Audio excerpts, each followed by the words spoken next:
Hi, I'm Erika of the Knit Kind podcast and Grapefruit and Gardenia Designs. Thanks for coming back if you've watched the podcast before.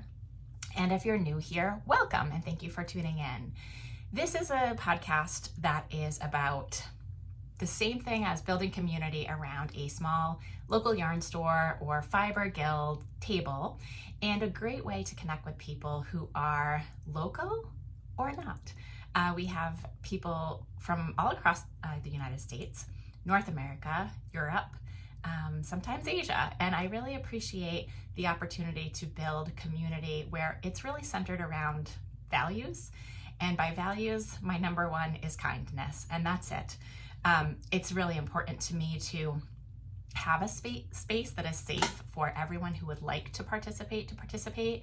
So I say that everyone is welcome, and the only thing that is not welcome is hate speech and hate behavior.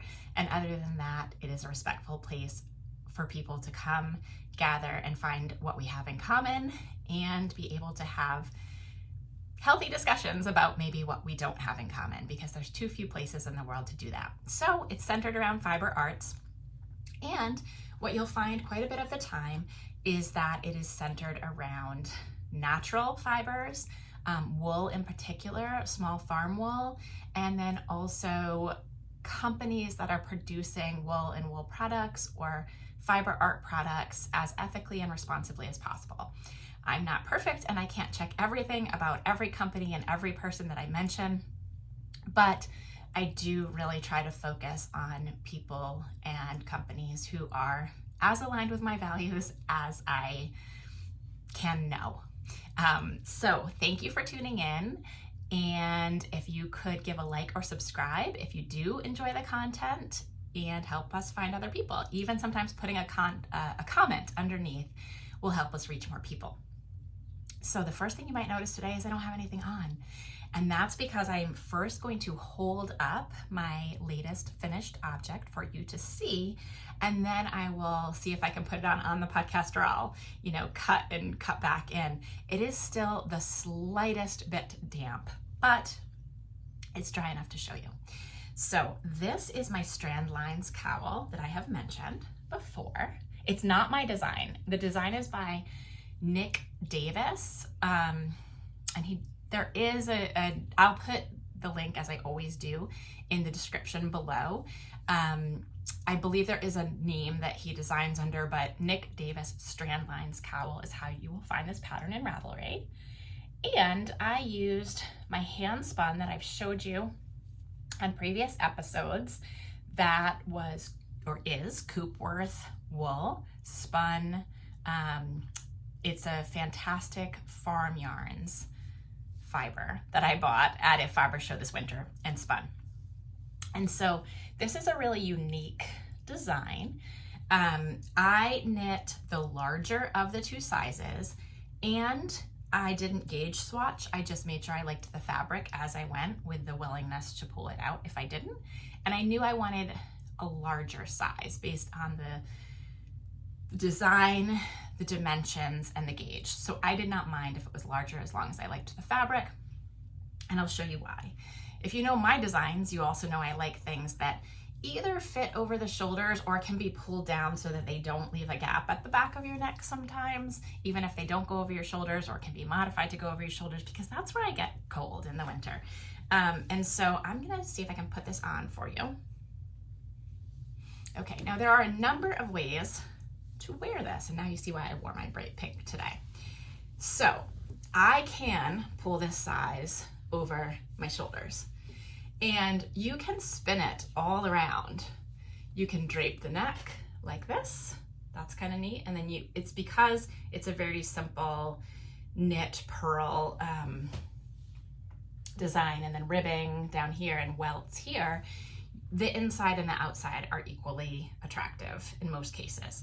And so you can spin this around. So generally, I think the only sort of rule of thumb, at least in my finished object, is that there's an I-cord bind off, and that is meant to be at the bottom. But you could even flip it and see how it fits you. So I'll sort of stand up a little bit here so you can see I've got this pulled over my shoulders. Now again, if you do look to make this, make note of your gauge, make note of the dimensions, and you can even adjust how many stitches you cast on, but I cast on for the larger of the two sizes. So I can wear it like this, which I love. They show it in many of the pictures with this rolled over. So you can roll it over. I'm trying to style it while it's still damp and I'm on a podcast, but you can roll it over. You can wear it, obviously not over your shoulders, and it'll do a couple of things. Either the fabric will behave in different directions because it's knitted in different directions, or again, you can do this where you're folding it over the top and sort of creating a totally different look. So it's a super cool piece, very artistic, great way to use hand spun, and so many different ways to style it.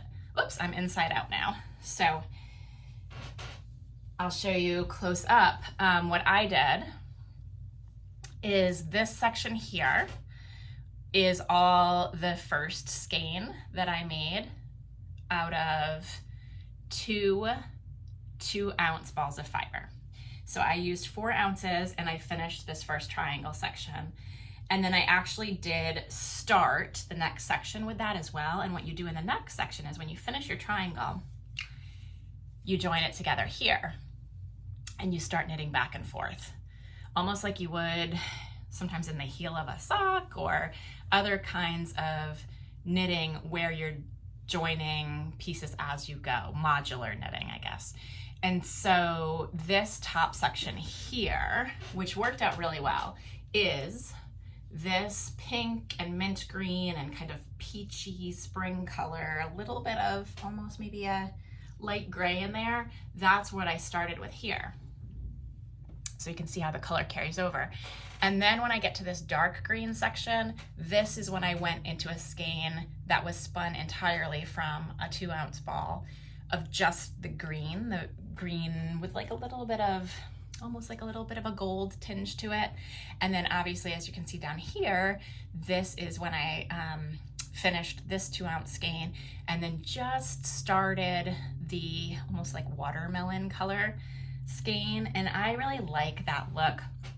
Sometimes you're doing a bind off or a cast on in a different contrast color. Or if you think about it like an ombre dye, it's like when you just put the very edge of something in it to give it a pop. And you know, you're not really sure how it's going to work out, but because it is such an artistic piece that's styled, I love how it just has that little pop at the bottom. And what I did intentionally is I had a little bit of the green left over after I applied it. And so you'll see that there's a section here. It's marled in a sense that I applied it together, but it's not 2 strands held differently for a fade or anything. So I go from this green to a little section where I started with the green and the pink applied together and then just the pink.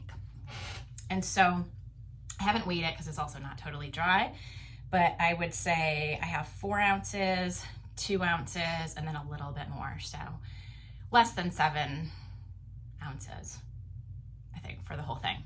But we'll report back and it will be in my Ravelry projects when all is said and done, and you can go take a look at the notes there and check out the pattern. Let's see. I think I can wear it a little bit damp for the rest of the podcast. Give it a try. Ooh, okay. I have not practiced styling it, and I probably really shouldn't have it on damp. I should just let it dry, but let's just see. There.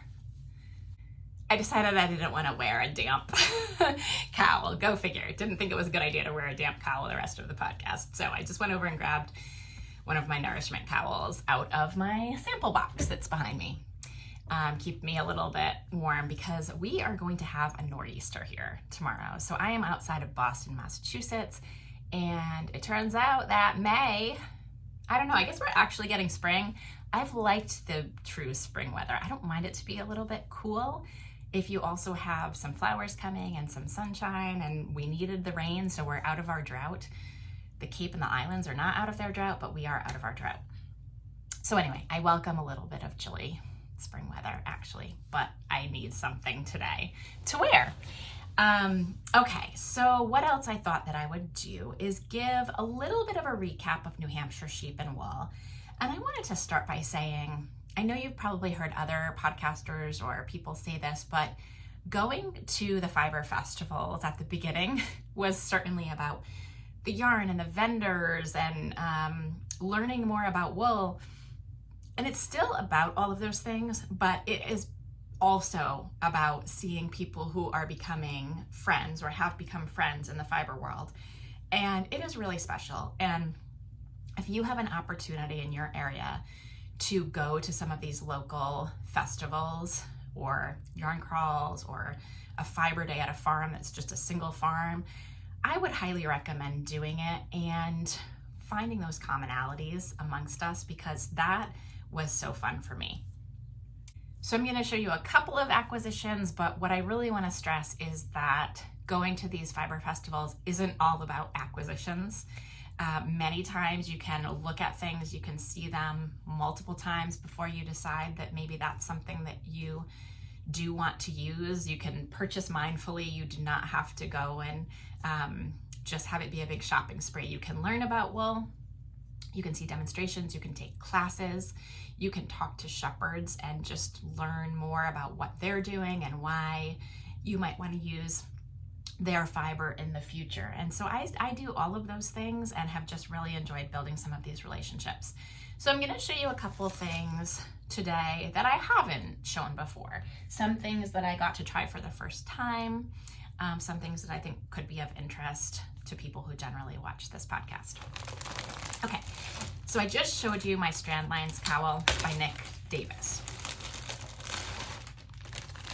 That was done in the fantastic farm yarn hand spun that I made from fiber that I had purchased from Christina in January and March of this year at 2 different fiber festivals. Well, I have also always admired her pre-made yarn, not her fiber, but the yarn, the finished yarn that she dyes. And one of the things that I am particularly interested in is, now this is merino, but it's organic merino, so it is not superwashed. And this is sort of an area that is maybe more approachable for people who aren't into the rustic yarns, or they're kind of moving in that direction but not really sure. And Christina does this amazing job. It's, let's see, I'm holding it back so you can see the colors in natural light here. These colors I just love when you can get like an earthy combination, but also it's dyed. It's not just natural and neutrals. And so you have these beautiful kind of moody blues and purples. And then you have these stunning copper, kind of toward brownish orange colors. And what I love about it is how it works together. It's not overly done. A lot of times when you dye on the organic merino, you will get more of a matte finish or a subdued finish, as opposed to the really bright color pops that you can get on a superwash merino. And that's not a hard and fast rule. Just because you see something muted doesn't mean it's not superwash, and just because something is a bright pop doesn't mean it is superwash. But that is one thing you might notice if you're looking for hand-dyed non-superwash, and this happens to be merino, so that's also a factor. What I got to pair it with is this cream colored one with just some really light speckles. And I don't know for sure. I don't know if it will be my design or not, but I thought I would pair them together and we'll see. This is not something I have an immediate plan for, but it's something I have looked at and looked at and looked at. And it was important to me this spring to kind of pick a couple of things that I wanted to go back to that I've looked at for a long time and show some of these vendors support at a time when I know a lot of them really need it. So that is fantastic farm yarn, organic merino. Let's see. Oh, I know the next one I want to show you. This is another one, probably the other one that I have looked at the most without acquiring any. And so I was thinking that if there was a skein, this would be the show that I would get one at and kind of test it out. So this is Knit or Dye, and it is the Pict Mountain Homestead. So it's Pict or Pict, I know sometimes people say it differently, mountainhomestead.com. And it is a couple, and I believe the man's name is Andy, who also works at Green Mountain Spinnery. So we did get a little into the weeds talking about the spinning of the fiber, which to me is, if you have the opportunity to do that at a fiber show and you're genuinely interested and the people who are in the booth have time, because you don't always have time, but I was there on the day it was rainy, so we get to have some more conversations. You can talk and learn so much about the fiber. Now this is amazingly squishy. It's like just really, it's got a good squish factor, which for me, like it's a sucker, right? If you touch that and it just feels amazing. This is a blend of fine Shetland and Finn wool. It is 270 yards. I haven't weighed it, and it doesn't say if it's 100 grams. It's probably less. And the reason why is because it is woolen spun. So this is spun at Green Mountain Spinnery.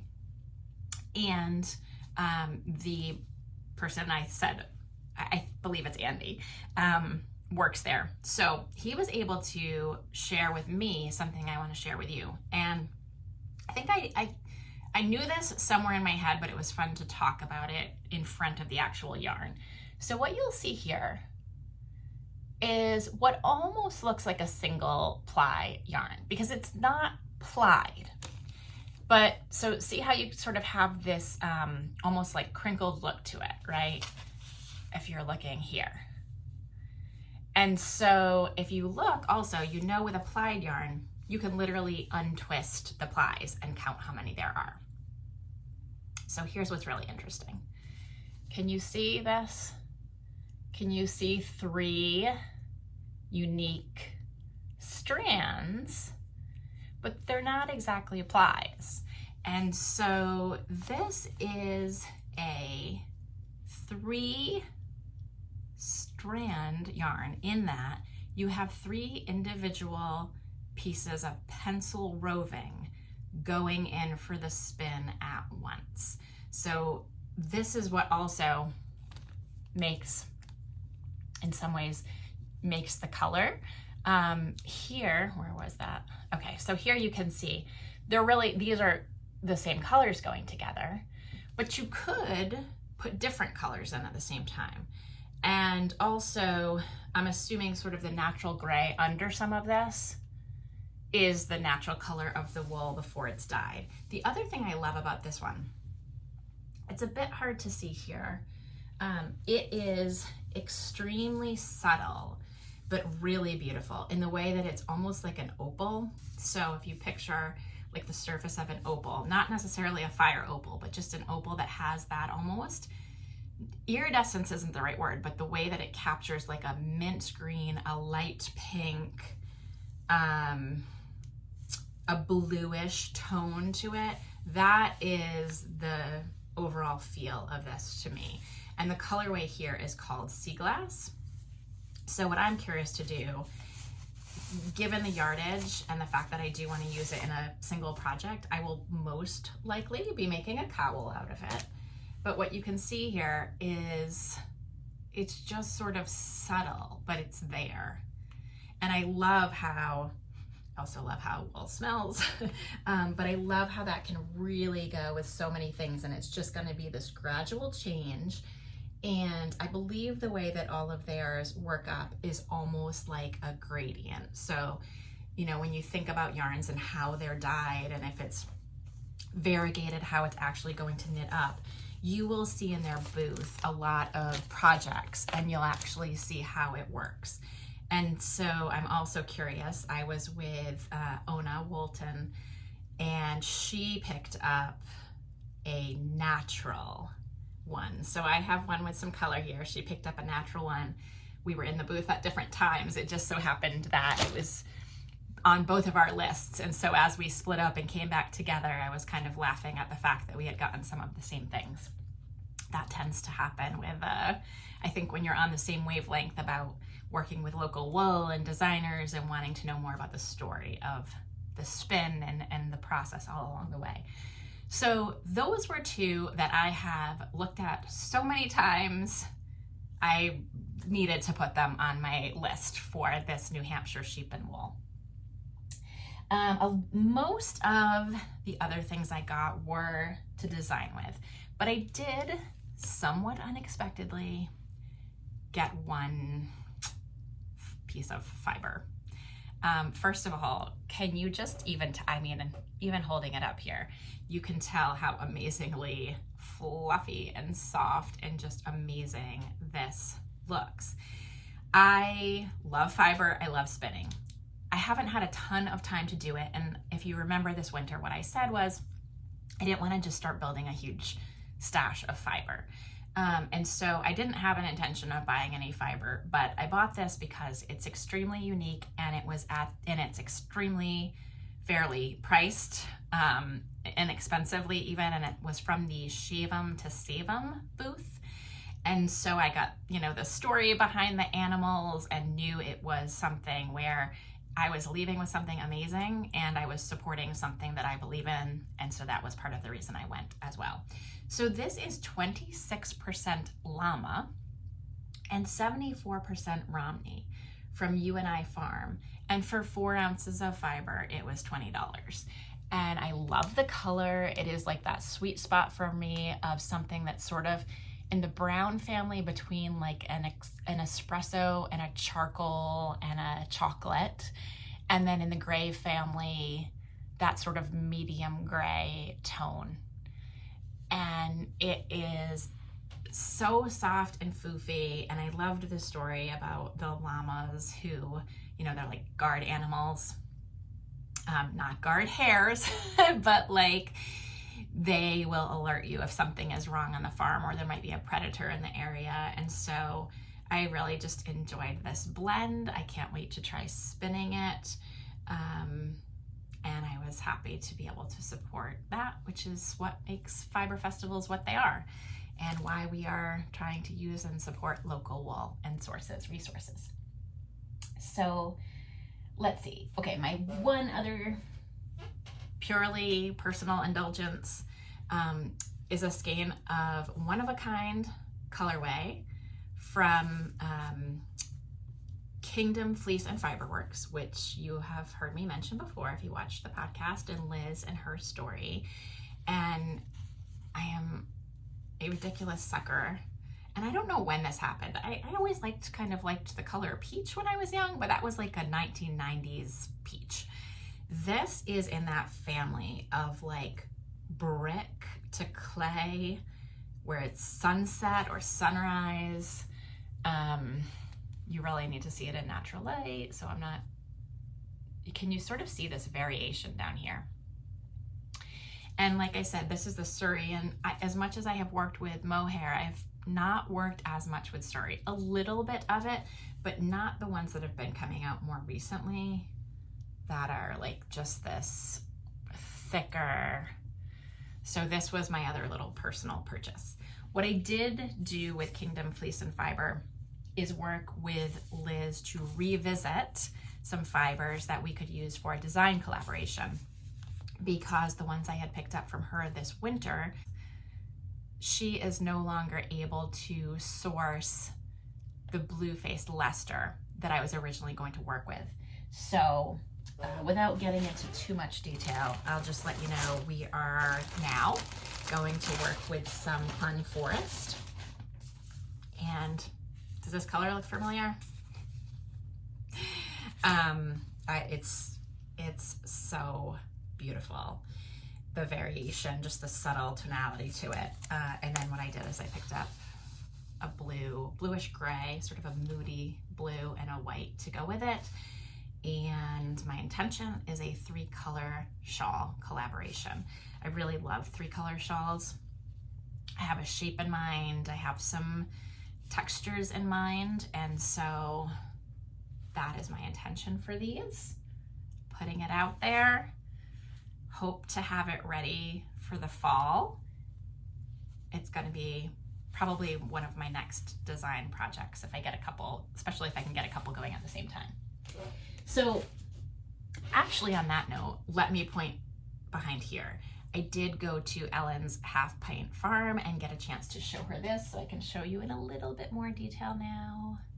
We'll walk it forward. I might insert a picture. This will be a cowl released for Vermont Sheep and Wool this year in October. The pattern is drafted. I have a couple of test knitters who are just waiting for it to come out of tech edits. And one of the things that was unique about this design for me is that I have been working so much in these natural wools and these farm yarns, and it is like a sweet spot for me now. And so when Ellen and I were talking about collaborating, she manages a lot of the vendors, including Designer Alley for Vermont Sheep and Wool. And we were talking about how to make the most of those partnerships. And I really stressed that I think, you know, whenever it's a good fit, a designer working with the vendors who are at the festival is just, it's like raises everyone up because people are there, you can see designs, you can see the actual yarn.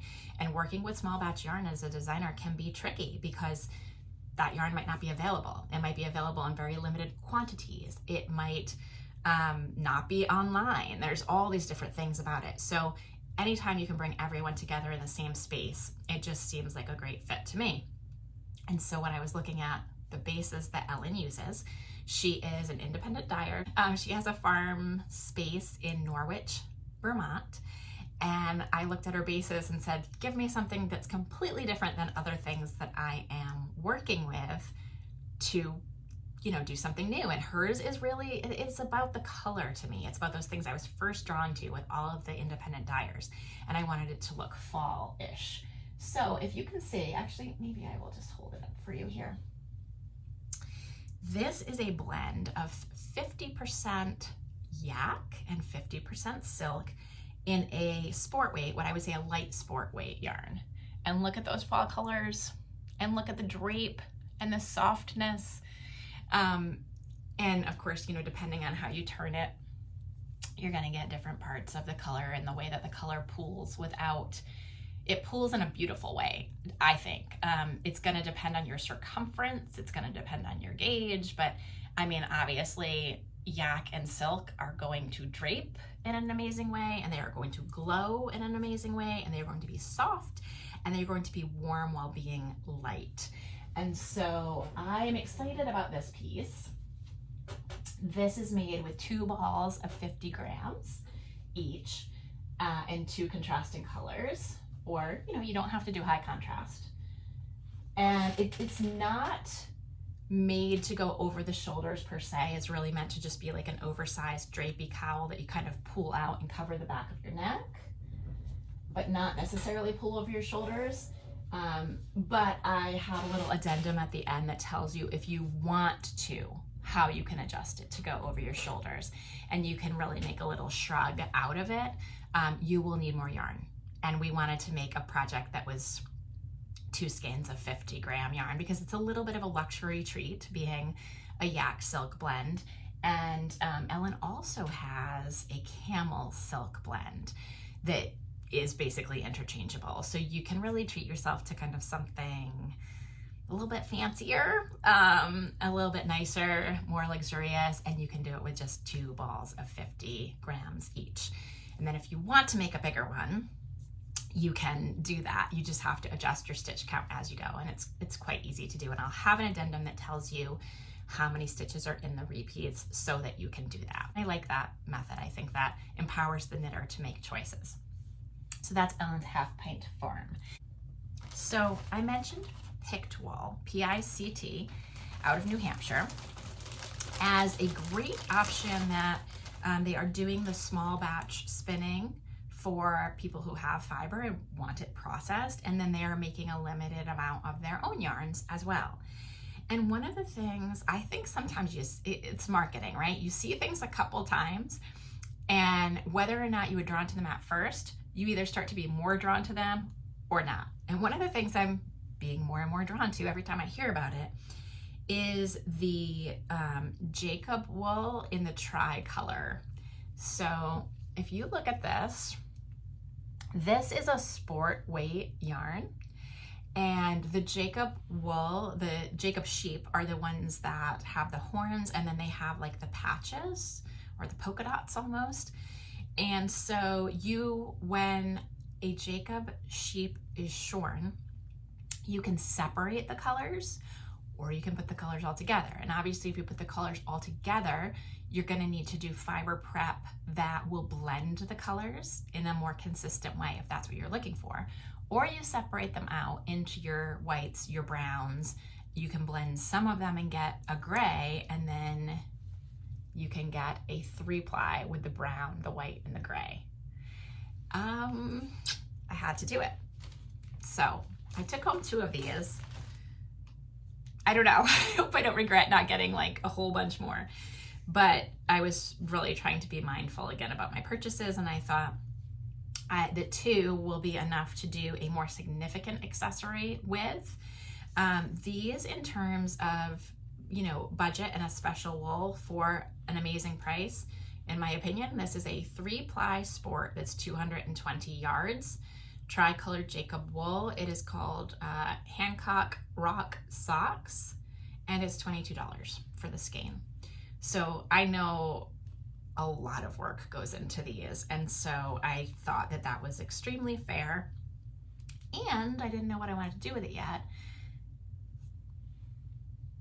So there were also some beautifully colored dyed, and this is Romney wool. It is also a 3-ply sport, 210 yards.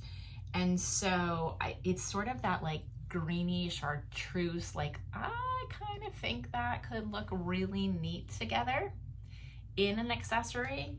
And I get drawn to this color, even though I've been drawn to this color for like my pop color quite a bit.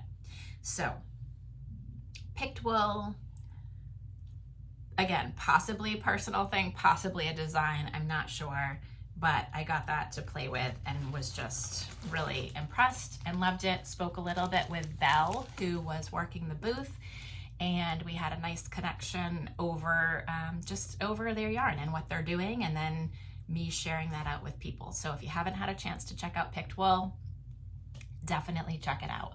It is right in line with everything that I've been doing and trying to promote. So I hope that if you do, you enjoy it. And all right, you know what? I guess I will just end up showing you everything, but I hope in context it makes more sense. This was not a huge shopping spree. This was very intentional, finding places that I wanted to support and finding partnerships for designing, and then figuring out what to take home. So, Paula Ahrens, you all know I have talked about many times. Paula has Dancing Pony Sheep Farm. She is a lovely human being. She shared her story of Ellie Mae and many other stories when we did a knit along together for the Unbroken Circle Cowl this winter. And I was in her booth, and I was in it for an extended period of time because Emmett, who joined Ona and I walking around, ended up purchasing a fleece, which was amazing. When you feel, I am not at the point of working a whole fleece yet, spinning a whole fleece yet myself from that phase. I've gotten only really prepped fiber. But if I were to get a fleece tomorrow, Paula's would be right up there on the list of which ones to possibly get. So while spending all of that time in Paula's booth and continually looking over at the yarn that she has Romney yarn that just glows from within. She sets up the lighting in an amazing way, and she let us know that's a little bit from her dance background. So she nails it between the fact that the yarn does glow from within and then having the color on it, or having the light on it. So these are the 2 colors that I picked up, and navy, and then this copper, does she actually call it, I think, copper kettle, bright copper kettle. She has new tags on her yarn, which I love. And again, this is Romney wool. It's worsted weight, 200 yards per skein. This is a bit of a splurge. It is a really small farm, and just to be able to, you know, make it and pay for vendor spots and all of the things. But her yarn almost sold out at Vermont last year. It's so beautiful. I have a couple other colors and some natural ones in my collection. And so again, this was a personal purchase where I am going to add this to my collection of Paula's outstanding, amazing yarn that has so much love put into the making of it, and will be someday probably making a shawl, but maybe making a sweater, because I have enough that it would be kind of neat to also do like an all over color work sweater with some of the neutrals in the background. So I'll think about that. But Paula's Dancing Pony Sheep Farm, and I'm gonna insert a picture of the yarn there that just glows.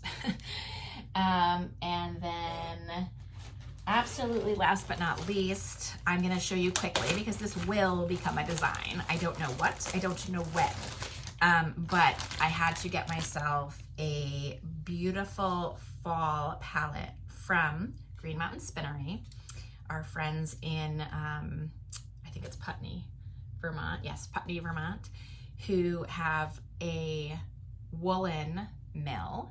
So again, this is going to be your lighter weight fibers, where you have more yardage for less weight because it is woolen spun. Also incredible for color work because of the way that a woolen spun yarn fills in, and just so light and warm to wear. So I got this time, I have not used the Alpaca Elegance before. This is a 2-ply DK weight that is 50% New England alpaca and 50% fine wool.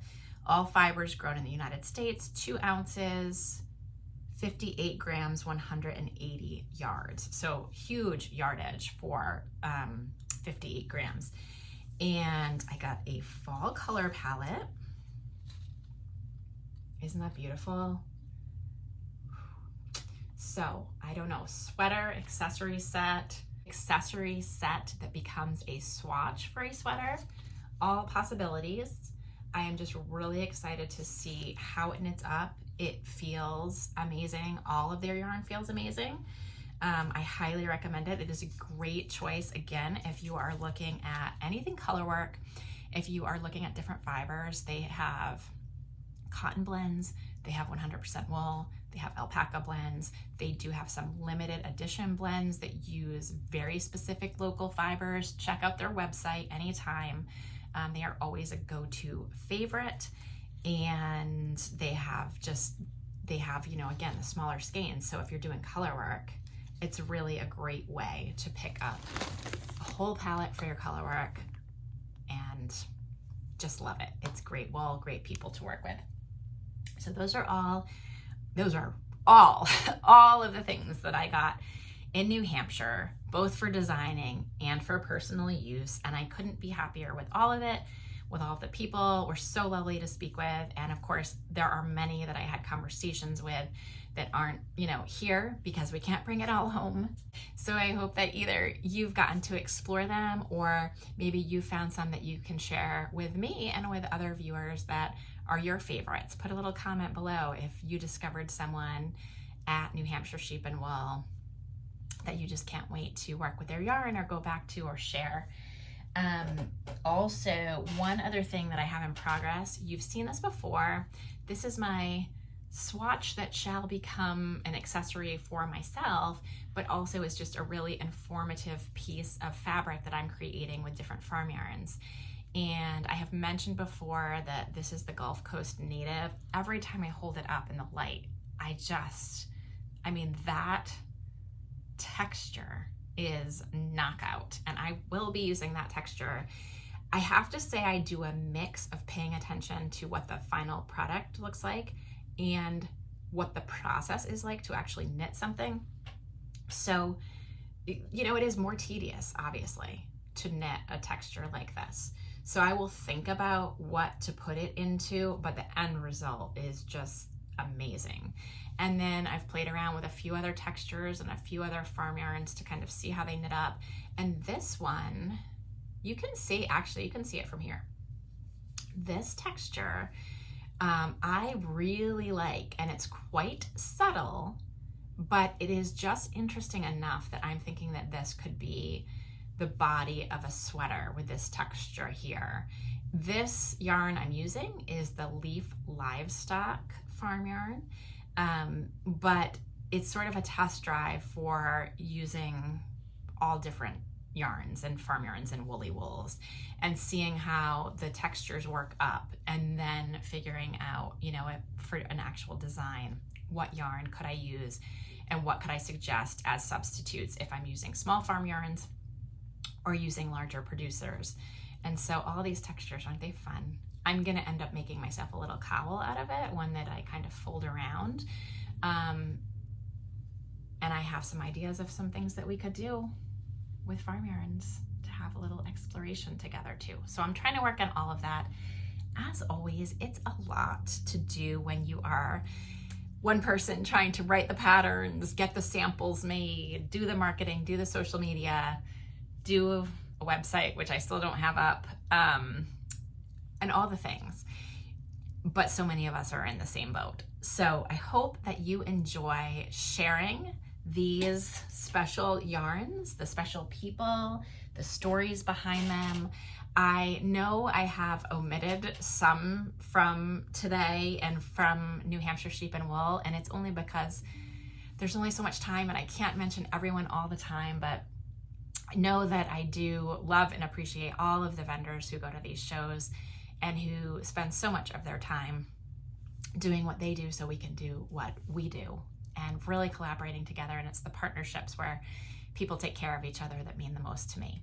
So thank you for continuing to watch, for exploring some of these small producers, and for just doing what you do to make our community stronger, happier, healthier, and a place where everyone feels safe and welcome. Let's continue to do that for each other. Until next time, knit kindly, live kindly, and I will see you again soon. Out for a walk? Yeah.